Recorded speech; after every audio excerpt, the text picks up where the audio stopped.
JUNO Award-winning rock quartet Sloan released their 14th studio album based on the bestseller last month, and we're thrilled to be joined by guitarist and songwriter Patrick Pentland to talk about the album. Patrick, how's it going, man? It's going well. How are you? Fantastic. So we met you guys probably several years ago now at the Capitol Theatre in Chatham, Ontario.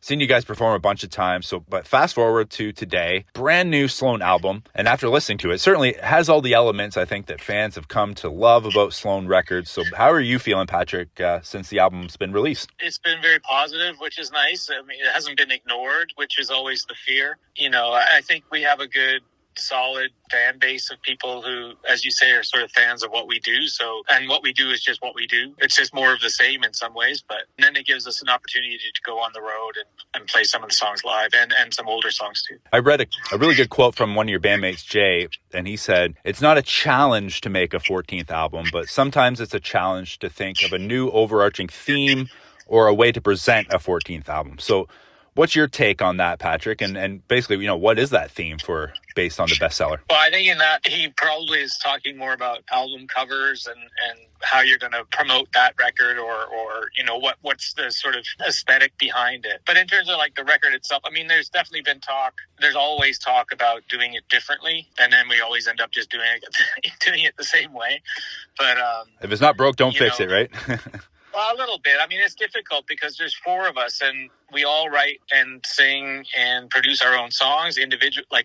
There's four bands in one band. So it's hard to get four people to agree. And then as it being our 14th record, it's not exactly the same degree of urgency to get it done, depending on who you're talking to. So, yeah, I don't know. I mean, I just do what I do these days. And I think that, as I say, too, like with the tour, we won't just be doing the new record and like hits. We'll be doing older songs, but I think the ones we're picking are kind of fit in with this new record as well. Okay, gotcha. So, and then as you mentioned, and I think that's something that you're well known for, having the four principal songwriters and that focus of the band is really, that creative equality. How does that process start? Like, do you book the studio time and then you bring all your ideas to the table that you've all individually been working on and kind of go from there? Or how does it start? It depends on the person, but yeah, this record started kind of quickly. I literally just got told like 2 or 3 days before, we're going to start doing drums for a new record. I was like, are we doing a new record? And then, but anyway, we started to do it. And I think part of the process at this point, I mean, we kind of know what each of us are going to do to a certain extent. And I feel, and I think Chris feels anyway, that there are older ideas that haven't been fleshed out yet that are really good. And so we want the opportunity to bring those songs out. And at the same time, it's an opportunity just to be creative with new songs as well. So that's what we do. We're basically just creative people. And then we play live and we have a fan base. But that's kind of our goal, certainly in the last 10 or so years, 15 years, has been to just do what we do, like our art or whatever you want to call it. Yeah, let's dig into some of the songs on the new record. I read a quote from you about Dream Destroyer, which really combines your love and maybe the band's love for glam and shoegaze and power pop. So what's that song all about to you, Patrick? And I have another sort of side project called Fuzzed Out, and that was going to be a Fuzzed Out song. Like I had recorded demos for that.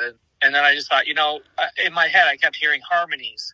And I felt with my other group, it's just me singing. So like, I won't have those harmonies. And I thought, well, this could actually work well for a Sloan song. And so, yeah, musically, it's very simple. It's a blues progression basically. And, but lyrically, it's just about, the end of a relationship, which is a lot of my songs these days. But yeah, it's hopefully a fun song as well, So friendship is obviously a catalyst for you guys in Sloan. So I'm curious, is there anything else that you guys do, besides making music together and getting in the studio, going on tour, but is there anything outside of Sloan that you guys do to help maintain that camaraderie, like a dart league or playing golf or watching hockey? Is there something that you guys do outside of Sloan that kind of contributes to that? I think it's that we don't do things together that contributes to it.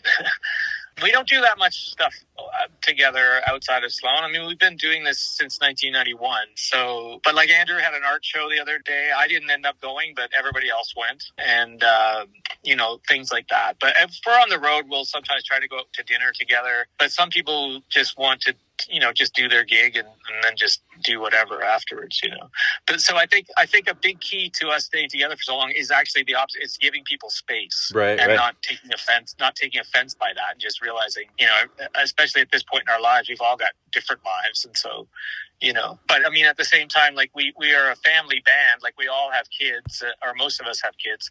And, there's Gregory McDonald who sings and plays keys with us and percussion, but now he's doing a lot of guitars. He also has a kid. So there's a certain amount of wanting to limit how much touring we do together, but also it's an opportunity for our kids to come out on the road. And so Chris's son's coming out this week for some shows, and my son's been out, and Andrew's son and daughter's coming out. And so, so it's nice to have that element. It's a bit more of a bigger family. A bunch of uncles, basically. Yeah, right on. So you mentioned going out on tour, and that kicks off October 16th, bringing you guys coast to coast, like really a true Canadian tour, I'd say. PEI to BC, Alberta, Manitoba, Saskatchewan, lots of Ontario dates. So, 35-ish years in, I'm sure you've performed in most of these cities in the past, but I'm curious if there's any new places on this tour that you haven't played yet, or maybe some new venues, I guess, that you're looking forward to playing that you haven't performed in yet. I'm not 100% sure where we're playing, but I would imagine that I know that there are definitely from the last tour, which was the first Canadian tour we did after the pandemic. A lot of bands, there were some new venues, or there were venues that had been upgraded, and so it was really good. Like we're playing theaters a bit more now, but like the venues were in good shape. And in Canada, I mean, you say we've been doing we do a cross country tour every time, so we've been doing that since 1992, and I've been to every one of these venues, and so to see some of them, have a little bit of an upgrade, and it's a nicer environment to be in, that's quite nice. So Canada's kind of stepping up a little bit with venues, because for a while there was not a lot of investment, and you show up at the same place, you're just like, my God, we don't play places like shitty places anymore, but we used to play places where like there's no doors on the stalls in the bathroom and stuff like that. Now it's not like that. Yeah, exactly. Well, that's good to hear. And I was gonna say too, with 12 brand new songs, and you touched on, you guys were putting together, some of the songs you'll be playing on this tour, but what are some of those new songs, I guess, that you're most excited to perform live on this tour, Patrick? We've rehearsed 8 of them. We're doing Dream Destroyer, which I think is going to be good. The thing that's good about it, from my perspective anyway, is that we're having 3 guitars a lot more, because a lot of what we do, certainly a lot of what I do, is a lot of guitars on it, not just playing one part, but like there's different parts. So that's good, because it'll flesh things out a little bit more.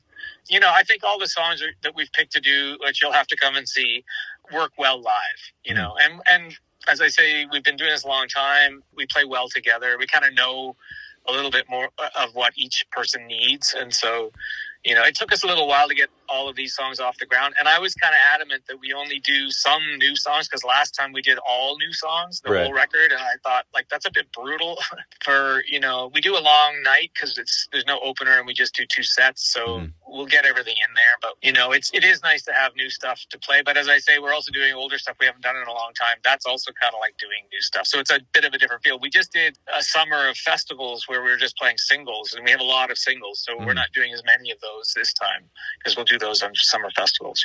And going back just a bit, I guess, does that ever kind of come into the equation, Patrick, when you're recording new material for a record, like, how those songs will translate live or fit into a set list, that sort of thing? Is that kind of a consideration when you're in the recording process? I don't know if it is for everybody. A little bit for me. I always try to have something that can be played on the radio, or something that, I do have an ear or an eye towards how would this play out live, like with this, how to produce this so that it would be good live. And I sometimes have in my songs, even audiences in my songs, to show them later when we play this live, you'll know where to clap or whatever, And so I do think about that, but some songs don't need to be played live. They're just good on record. And it's not like everything you write has to be, or you have to be able to do a good version of it live.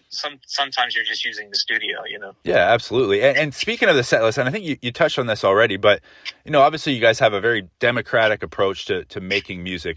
Does the same thing go into making your set list? Like, you guys got a ton of songs to choose from now, right? But is it the same kind of approach, I guess, as a band to before you go on tour kind of thing? I think that it comes down to who, like, each individual guy can kind of pick the songs that they might want to do. Or, there's a little, like, for instance, we're doing a song called All Used Up on this tour, which is a bit of a rocker. And I was surprised they wanted to do it, but they kind of insisted on doing it, which is great. I'm happy to do it, but I hadn't picked it. I don't know if I picked it. Anyway, it doesn't matter. But, like, yes, to a certain extent. Some songs just lend themselves to, we're not doing it this tour, but most tours in the last 10 years or so, we've done this song Sensory Deprivation, which on record is a lot of it is an instrumental, but like live, we make it into this great big freak out. And so that is a situation where the song morphs from what it is on record to something live. Money City's been through a ton of different live versions with clapping along or like call and response or me doing along solo. So like, you know, live, we are a live band as much as we are. We're good in the studio and we're good live. Oh, I agree 100%. We listen to your records all the time and we've seen you a bunch of times. But I was going to ask you this too, you know, before we close out here today. I know there's no openers on this tour, but, you know, Sloan has become a Canadian fixture. You're a few decades on your belt, 14 albums, hundreds of shows. And I'm sure you guys bump shoulders with tons of other Canadian bands. So who are some of those artists that, you know, maybe don't have the same element of longevity that you guys have yet, but who do you think will kind of carry on that Canadian rock music torch, so to speak? I don't know, because a lot of the more successful Canadian bands are successful worldwide, or certainly in North America, but so I don't know if they consider them. Like, you know, are we taking over from Rush and the Tragically Hip? Mm-hmm. I kind of think so. That's our goal. Mm-hmm. So yeah, I don't know. I mean, there's different music coming out, different music scenes. I'm not really that up on mainstream music in Canada that much, but you know, we play with bands. Somebody I think is great, and I've written with and we've played with is Tara Lightfoot. I think she's the real deal, you know, and I think that if she's given she's being pushed kind of like around the world, which I think is great. And I think Canada needs to recognize her more. I agree with that too. I chatted with Tara a couple months ago now, and I think we saw her last spring at the SWOMP Festival in Cavendish, Prince Edward Island. She's, I agree, yeah, a great talent here in Canada. But I'll tell you what, Patrick, thank you so much for taking time with me. To anyone listening, make sure you listen to Based on the Bestseller, 14th studio album for Sloan. So get it however you listen to music. Look for all the tour dates as well if you go to sloanmusic.com. All the details are there. Patrick, thank you so much for taking time with us today. Yeah, no problem. Thank you.